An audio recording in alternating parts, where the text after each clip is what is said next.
नमस्कार. मी रत्नागिरी जिल्हा पोलीस अधीक्षक नितीन बगाटे.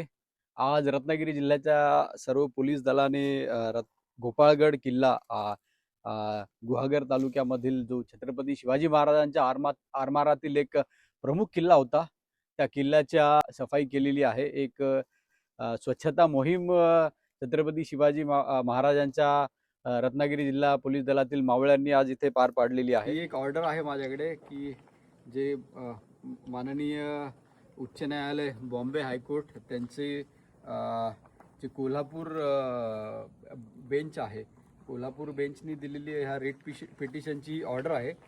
त्यामध्ये ते म्हणतात की ते असिस्टंट डायरेक्टर ASI यांच्यासाठी ऑर्डर आहे की त्यांनी लवकरात लवकर सदरील गोपाळगडाची जी जागा आहे त्याचं ॲक्विजिशन करावं आणि ॲक्विजिशन करून 1 वर्षाच्या आत त्याचा ताबा घ्यावा या जागेचा. या संदर्भात जे विषय आहे की 82 व 83 गट क्रमांक जो आहे त्या जागेचं भूसंपादन करण्यासाठी जिल्हाधिकाऱ्यांना पत्रव्यवहार करण्यात आलेला आहे. सहाय्यक संचालक पुरातत्व विभाग यांनी हा पत्रव्यवहार केलेला आहे. यामध्ये शासकीय दरानुसार लागणारी रक्कम व इतर रक्कम कळवण्यात यावी. ही जी जागा आहे 7.5 एकर गोपाळगड किल्ल्याच्या मधील जी जागा आहे, सध्या आंब्याची बाग आहे, तिथे 7.5 एकर जागेचा हा जो प्रश्न होता, हे 1960 साली ही जागा मनियार यांच्या कुटुंबियांनी आजोबांनी विकत घेतलेली होती. त्यानंतर 2016 साली राज्य शासनाने हे गोपाळगड किल्ला छत्रपती शिवाजी महाराजांचा हा जो किल्ला आहे तो संरक्षित स्मारक म्हणून घोषित केलेला आहे. आणि आज छत्रपती शिवाजी महाराजांचे मावळे रत्नागिरी जिल्हा पोलीस दलाचे सर्व अंमलदार आम्ही येऊन किल्ल्यावर सफाई मोहीम केलेली आहे. या अनुषंगाने थोडासा प्रकाश टाकण्यासाठी मी मनियार यांना इथे बोलवलेलं आहे. ते थोडंसं याबद्दल आज आपल्याला प्रकाश टाकतील. नमस्कार, मी अय्याज मनियार. छत्रपती शिवाजी महाराजांचा हा गोपाळगड किल्ला 2016 साली राज्य पुरातत्व विभागाने राज्य संरक्षित केलेला असून त्याची भूसंपादनाची जी न्यायिक प्रक्रिया आहे ती सध्या चालू आहे.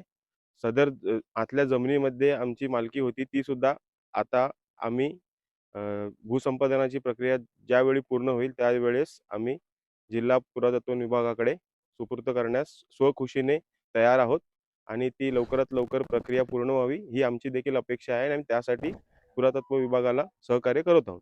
माझी सर्व गड किल्ला शिवप्रेमींना ही विनंती की कोणीही अफवांवर विश्वास ठेवू नये, भूलथापांना बळी पडू नये. हा किल्ला शासनाचा आहे, सर्वांसाठी खुला आहे आणि त्याची भूसंपादनाची जी प्रक्रिया आहे काही जागेची ती चालू आहे. तरी कृपया कोणी अफवांवर विश्वास ठेवून कायदा हातात घेऊ नये आणि त्यासंबंधी रत्नागिरी पोलीस आपल्या सेवेसाठी सज्ज आहे. काहीही आपल्याला शंका कुशंका असल्यास आपण आमच्याशी थेट संपर्क साधू शकता. तरी कृपया छत्रपती शिवाजी महाराजांचा शांततेचा जो संदेश आहे त्याच्यावर आपण चालूया. शासन या संबंधी प्रक्रिया पूर्ण करीत आहे आणि आपण सर्वांनी गड किल्ला प्रेमींनी, शिवप्रेमींनी रत्नागिरी जिल्हा पोलीस दलाला सहकार्य करावे ही नम्र विनंती. जय हिंद, जय महाराष्ट्र. धन्यवाद. अशाच नवनवीन घडामोडी पाहण्यासाठी 24 न्यूज चॅनलला आत्ताच सबस्क्राईब करा, शेअर करा आणि बेल आयकॉनला प्रेस करायला विसरू नका.